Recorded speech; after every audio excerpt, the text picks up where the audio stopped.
My name is Emma, and 6 years ago, I married Joshua. I thought we shared the same dreams. We moved into my luxury apartment on the top floor of a tall building with a view that amazed me every time I looked outside. I worked as the head of the finance department in a trading company, and my career was moving fast. Joshua's mother, Laura, lived close by and visited us often. From the start, she made it clear she didn't like my career-focused life. "A woman's place is in the home," she would say, pressing her lips together in disapproval. "You should take care of your husband, not run off to work every day." I tried to stay calm, smiling and nodding while she went on about how a good wife should behave, but inside I was angry. I had told Joshua from the beginning that I wanted to focus on my career before having children, and he agreed. But over time, I could see him starting to change his mind under his mother's influence. One evening, after a long day at work, I came home and found Joshua and Laura sitting at the dining table, talking quietly. They stopped as soon as I walked in. I felt a cold shiver run through me. "Emma," Joshua said, his voice tense. "We need to talk." I dropped my bag, sat down, and my heart started racing. "What's wrong?" I asked. Laura spoke first. "Emma, dear, we're worried about you. All this work isn't good for you. You're neglecting your home and your husband. When are you going to think about having children?" I took a deep breath, trying to control my temper. "Laura, Joshua, and I have talked about this. We agreed to focus on our careers first and then think about a family." Joshua shifted uncomfortably in his seat. "Emma, maybe it's time to rethink this. We're not getting any younger. Mom's right. The apartment is a mess, and I'm tired of eating takeout every night." I couldn't believe what I was hearing. "Joshua, are you serious?" We talked about this. "You know how important my job is to me. More important than your family?" Laura cut in, her voice sharp. I stood up, my chair scraping loudly against the floor. "My job is how I'm building a future for our family. I thought you understood that, Joshua." Without waiting for an answer, I stormed out of the room and locked myself in our bedroom. Lying on the bed, staring at the ceiling, I had a heavy feeling this was just the start of bigger problems. Sadly, I was right. The next morning, I left for work before Joshua even woke up. As I rode the elevator down to the lobby, I made a promise to myself. I wouldn't let anyone, not even my husband, stand in the way of my dreams. I had worked too hard to get this far, and I wasn't about to give it all up now. I arrived at the office earlier than usual and stayed late into the night, determined to prove my value. My effort didn't go unnoticed. A few hours later, my secretary buzzed in. "Mrs. Thompson, the president would like to see you in his office." My heart raced as I headed to the top floor. Mr. Richard, our company president, was known for his sharp business mind and his habit of surprising his staff. "Emma, come in," he said as I knocked on his door. "Have a seat." I sat on the edge of the leather chair across from his desk, my hands clasped tightly in my lap. "I've been watching your work closely," Mr. Richard began, his face hard to read. "And I must say, I'm impressed." I let out a breath I hadn't realized I was holding. "Thank you, sir." He leaned forward, his eyes intense. "We're expanding, Emma, merging with a big company from another city. It's a huge step, and we need our best people on it." My pulse quickened. Was this going to be the chance of a lifetime? "Here's what I'm planning," Mr. Richard said. "I want to promote you. You'll be the head of a new department. But I won't lie, Emma. It's going to be hard. You'll have to work more than ever before. Are you ready for that?" I thought about Joshua and Laura, about what they wanted from me. Then I thought about all the late nights I'd spent studying financial reports, the pride I felt when my projects turned out perfectly. "Absolutely, sir," I said with confidence. "I accept. I won't let you down." As I walked out of his office, I felt like I was floating. This was everything I had been working toward for years. I couldn't wait to share the news with Joshua. Surely, once he saw how far I was going, he would understand why my career mattered so much. On my way home, I stopped at our favorite restaurant and ordered all of Joshua's favorite dishes. I picked up a bottle of champagne and a bouquet of roses. This was a moment to celebrate, and I wanted to make it special. Balancing the bags in my hands, I unlocked our apartment door. Joshua. I called out, I'm home, and I've got a surprise. I found him in the living room, stretched out on the couch with the TV blaring. He barely looked up as I walked in. Joshua, you won't believe what happened today, I said, my voice bubbling with excitement. I'm getting promoted, head of a new department. Isn't that amazing? Joshua muted the TV and turned to me. His face showed nothing like the joy I had expected. So, you'll be working even more now? Is that it? My smile began to fade. Well, yes, but think about what this means for us. We'll finally be able to afford that big house we always dreamed of. We could travel the world. Our future is set. Joshua suddenly stood up. Our future? What future, Emma? You're never home as it is. When was the last time we had dinner together? When was the last time we even had a real conversation? I held up the bags helplessly. That's why I brought dinner. I thought we could celebrate. Celebrate, he repeated, his voice cold. Joshua's voice grew louder. Celebrate? Celebrate you abandoning our marriage for your job? Celebrate that I married a woman who cares more about her career than having a family? I felt tears sting my eyes. I thought you'd be happy for me, I whispered. For a moment, Joshua's face softened, but then it turned hard again. I can't do this anymore, Emma. Something has to change. With that, he stormed off to his office and slammed the door. I stood alone in the middle of the living room, surrounded by food and champagne meant for a celebration that would never happen. I had never felt so lonely. Slowly, I put the food away and poured myself a glass of champagne. As I took a sip, one question echoed in my mind. Was this the price of success? And if it was I really willing to pay it? A few evenings later, as I was leaving the office, an idea came to me. I'd hire a housekeeper, someone who could cook and clean. That would solve Joshua's complaints about the messy apartment and lack of homemade meals. Feeling satisfied with my plan, I made the arrangements. 3 weeks later, I came home to a spotless apartment. The smell of a freshly cooked meal filled the air. I smiled, certain Joshua would be pleased. The front door opened and closed. Joshua, I called out. I'm home and dinner's ready. He walked into the kitchen, his eyes scanning the clean space. What's all this? I hired a housekeeper, I explained proudly.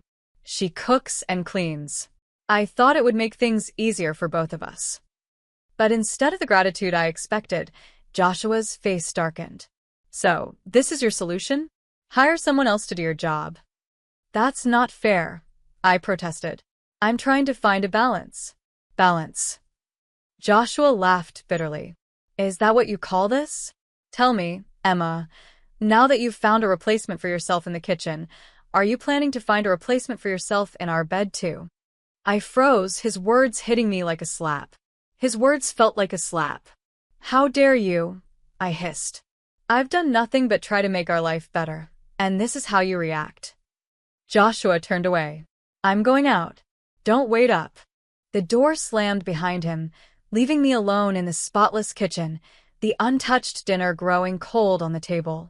For the next few days, Joshua and I hardly spoke.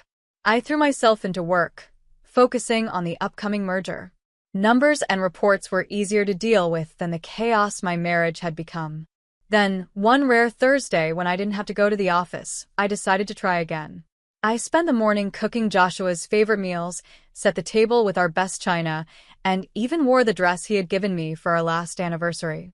When Joshua came home, I greeted him with a smile. I thought we could have a nice dinner together, I said, keeping my voice light. Just the two of us. Joshua looked at me for a long moment before nodding silently. My heart lifted. Maybe this was the turning point we needed. I was just about to serve the appetizer when the doorbell rang. Confused, I went to answer it. Standing in the hallway was Laura. Laura, I said, surprised. We weren't expecting you. Oh, I was in the neighborhood and thought I'd drop by, she replied, brushing past me into the apartment. Joshua, darling, there you are. I watched in dismay as my carefully planned romantic dinner turned into an unplanned family gathering. Laura took over the conversation, slipping in sharp comments about my housekeeping and my lack of maternal instincts. You know, she said, pouring herself more wine, in my day, a woman knew her place was in the home. We took pride in caring for our husbands and raising children. I stood up suddenly. I think it's time for dessert, I said, fleeing to the kitchen. Leaning against the counter, I tried to steady myself. From the dining room, I could hear Laura's voice. Joshua, darling, you need to talk some sense into her. A woman's duty is to her family first. Everything else is secondary. I closed my eyes, fighting back tears. This wasn't the life I had imagined. I had a successful career, a beautiful home. But at what cost? As Laura's lecture on traditional family values carried on in the background, I couldn't help but wonder if I had made a terrible mistake somewhere along the way. One evening, I came home later than usual, my mind still buzzing from the day's meetings. As I opened the door to our apartment, I froze. Scattered across the living room floor were baby clothes, tiny onesies, little socks, even a small pair of shoes. Joshua, I called, my voice shaking. What's all this? He came out of the bedroom with a strange look on his face. Oh, Mom brought those over. She thought it might help you get in the mood. I picked up a tiny t-shirt, my fingers trembling. In the mood for what, exactly? For starting a family, of course, Joshua said, as if it was the most obvious thing in the world. Emma, we're not getting any younger. It's time we seriously thought about having children. That night, I quietly folded the baby clothes and put them away, my mind spinning. Was I being selfish? Was my ambition ruining my marriage? The next morning, I woke up to find more baby items placed around the apartment, a rattle on the coffee table, a baby book on my nightstand, a high chair in the kitchen. Laura's work, no doubt. I tried to ignore them, but every day there was something new. It felt like the apartment was slowly being turned into a nursery, whether I wanted it or not. One evening, I came home and found Laura sitting on the couch, flipping through a parenting magazine. Laura, I said, unable to hide the edge in my voice. I didn't know you were coming over. She looked up with a sweet, false smile. Oh, Emma dear, I hope you don't mind. Joshua said I could wait here for him. He just went out to get groceries. I nodded stiffly and went to the bedroom to change. When I came back out, Laura was standing by the window, gazing at the city skyline. You know, Emma, she said without turning around, a view like this is wasted on just two people. Imagine a child toddling up to this window, pressing their little hands against the glass, eyes wide with wonder. I felt a headache coming on. Laura, I appreciate your concern, but Joshua and I will decide when we're ready for children. She turned to face me, her eyes sharp. And when will that be, Emma? When you've worked yourself into an early grave. When it's too late. I opened my mouth to argue, but just then Joshua walked in with his arms full of grocery bags. He looked between us, sensing the tension. Everything okay here? He asked carefully. Laura's tone softened at once. Oh, everything's fine, darling. I was just having a little chat with Emma about family planning. Joshua's eyes lit up. Really? That's great. I knew you'd come around, Emma. I felt trapped, outnumbered. I need some air, I muttered, grabbing my coat and rushing out of the apartment. A few weeks later, I came home exhausted after another long day at work. But the sight that greeted me made me stop in my tracks. There was Laura, padding around the living room in fluffy pink pajamas. What's going on here? I demanded, my voice rising. Joshua came out of the kitchen with a defiant look. I've decided Mom is going to live with us. You're always at work, always gone. I'm tired of being alone. I stared at him in disbelief. You decided this without even talking to me? When are you ever here to talk about anything? Joshua shot back. I turned to Laura, who was watching with a smug smile. You can't stay here. This is my home. Joshua's face darkened. If you're not happy with this arrangement, you can leave. It felt like a slap. Excuse me? I bought this apartment before we got married. It's in my name. You can't throw me out of my own home. Laura stood, her face twisted with anger, and stepped toward me. Now listen here, You ungrateful. I held up my hand, stopping her. Don't come any closer, Laura. If you touch me, I'll call the police. Laura gasped and fell back onto the sofa, clutching her chest dramatically. Oh, Joshua, she wailed. Did you hear that? She threatened to call the police on me. Your own wife, threatening your mother. That awful job has hardened her into a monster. Joshua rushed to his mother's side, glaring at me with fury. How could you, Emma? To your own mother-in-law. I couldn't take it anymore. Without another word, I stormed off to the guest bedroom and locked the door. I spent the night tossing and turning, my mind racing with how insane everything had become. The next morning, my phone rang. It was Mr. Richard, my boss. Emma, I need you on a plane today, he said quickly. We're moving forward with the merger. I need you in Milwaukee as soon as possible.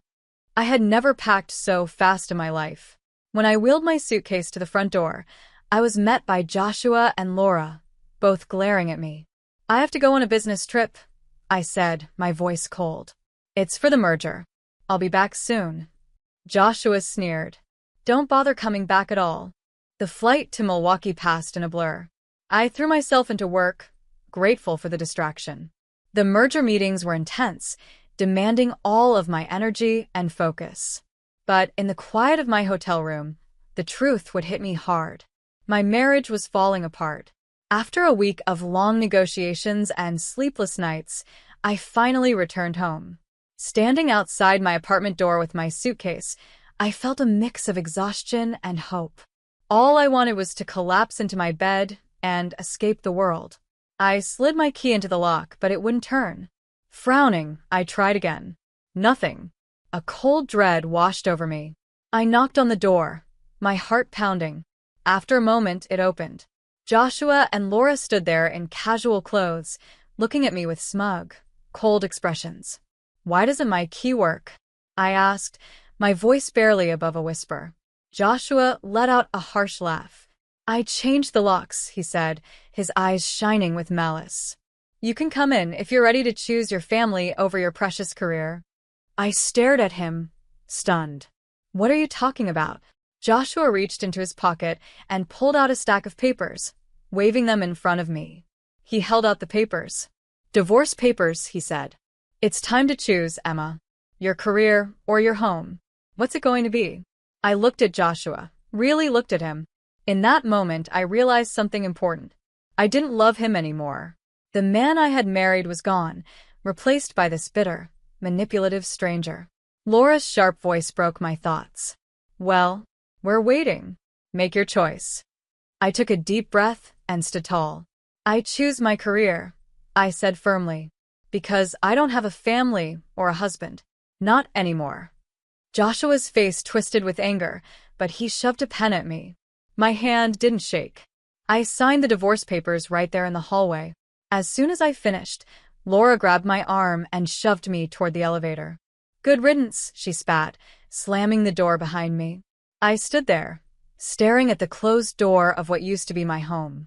A laugh escaped my chest, half crazy, half broken. I had just been kicked out of my own apartment, the one I had bought with my hard-earned money. Too drained to fight, I picked up my suitcases and went to a nearby hotel. A few hours later, my phone rang. It was Betty, a realtor friend, who had helped me buy the apartment. Emma, hon, how are you doing? She asked, her voice full of concern. I've been better, I admitted. Why do you ask? Betty hesitated. I've seen Joshua's posts on social media. He's saying some pretty nasty things about you. My stomach dropped. What kind of things? He's calling you a soulless career woman who destroyed her family for work. Says he sacrificed everything for you, and you just used him and threw him away. He's even talking about suing you for alimony. People are really siding with him, Emma. A surge of anger rose in me. That's not what happened at all. I didn't think so, Betty said gently. Do you want to tell me your side of the story? I gave her a quick rundown of everything that had happened over the past week. When I finished talking, Betty was quiet for a moment. Oh, Emma, she finally said. I'm so sorry you're going through this. Listen, I'm going to set the record straight with our friends and coworkers. People need to know the truth. Thanks, Betty, I said, feeling a lump in my throat. I really appreciate that. When I hung up, a storm of emotions hit me: anger at Joshua's lies, gratitude for Betty's support, and a new determination. Joshua might have taken my home for now, but I wasn't going to let him take my reputation or my dignity. My phone buzzed again, pulling me out of my thoughts. Mr. Richards' name lit up the screen, and my stomach dropped. I took a steady breath and answered. Emma, we need to talk, Mr. Richards said, his voice more serious than usual. I've heard some concerning things on social media. I closed my eyes, bracing for the worst. Sir, I can explain. No need to explain, he cut me off.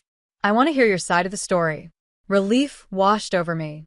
I took another deep breath and told him everything.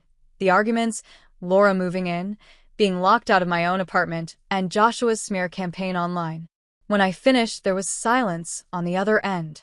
Then, to my surprise, Mr. Richard chuckled. Emma, do you really think I'd believe that nonsense your ex is spreading? I know you. I've seen your dedication and your work ethic. Don't let this shake your confidence. You have every right to stand up for yourself. And I want you to know the company stands behind you. Tears of relief filled my eyes. Thank you, sir. You don't know how much that means to me. A couple of days later, my phone pinged with a social media notification. Joshua was live streaming from my apartment. Curious, I tapped on the video. There he was, grinning at the camera, a film crew behind him. Hey everyone, exciting news! We're about to start a major renovation on our apartment. The crew from Extreme Makeover, Home Edition, will be here in 3 weeks to transform this place. I stared at the screen, my mind racing. But instead of anger, I felt something different: calm, steady determination. A plan was already forming. I picked up my phone and called Betty. It's Emma. I need a huge favor, I said as soon as she answered. I need you to sell my apartment fast, like within 3 weeks fast. Betty let out a low whistle. That's a tough one, Emma. What's the rush? I quickly explained Joshua's renovation plans. I need new owners in there before the film crew arrives. But Emma, how can I show the apartment? Joshua changed the locks, remember? I sent her the most recent photos I had. These will have to do. I know it's not perfect, but... Betty cut me off with a laugh. Oh, honey, you underestimate me. I've got a couple looking for exactly this kind of place in this area. They trust me. With these photos and the building's reputation, I think I can close the deal. 3 weeks flew by in a blur of work and nervous anticipation. Then, the day of the big renovation reveal finally arrived. I sat in my hotel room, laptop open, watching the live stream with bated breath. The camera panned across my former apartment, now crowded with an excited film crew and construction workers. Joshua and Laura stood proudly in the center, grinning at the cameras. We're so excited to start this renovation, Joshua said, his arm around Laura's shoulders. It's time for a fresh start, a new chapter in our lives. Just as the host was about to give the signal to start demolition, chaos broke out off camera. The door swung open, and in walked a well-dressed couple, followed by a familiar face. Betty. I'm sorry, but you can't renovate this apartment, the man said firmly, holding up a stack of papers. It belongs to us now. The camera swung wildly as confusion filled the room. Joshua's face shifted from shock to fury. What are you talking about? This is my home. Betty stepped forward, her voice calm but steady. Actually, Joshua, this apartment belonged to your ex-wife, Emma. She sold it to this couple 3 weeks ago. Your signature on the renovation documents is a forgery. The host's face darkened as he turned to Joshua. You forged documents? Do you realize how much trouble you've caused? Joshua and Laura's faces burned red as the host scolded them on live television. The scandal played out in real time, with millions of viewers watching as Joshua's lies collapsed around him. I couldn't help but laugh, feeling both relief and victory. It was finally over. I had won. With the money from selling the apartment, I made a bold choice. I bought a small, charming house in the same city where our company had just finished its merger. It felt right, almost poetic, to start fresh in the same place where my career was rising. To my surprise and joy, Mr. Richard appointed me as the head of our newly acquired company. It was a big challenge, but one I was more than ready to face. A few weeks later, I saw Joshua again, this time in court. He had the nerve to demand half of the money from the apartment sale, plus alimony. I sat back with quiet satisfaction as the judge rejected every one of his claims, pointing out his attempt to steal my property and the forged documents. As we left the courthouse, Joshua approached me. The arrogance was gone, replaced by desperation. "Emma, please," he begged. "I'm sorry for everything. Can't we start over? Give our marriage another chance." I looked at him, really looked, and felt nothing. No anger, no sadness. Just freedom. I laughed softly, but firmly. No, Joshua. We can't start over, but I can start fresh. And that's exactly what I'm doing. I walked away, feeling lighter than I had in years.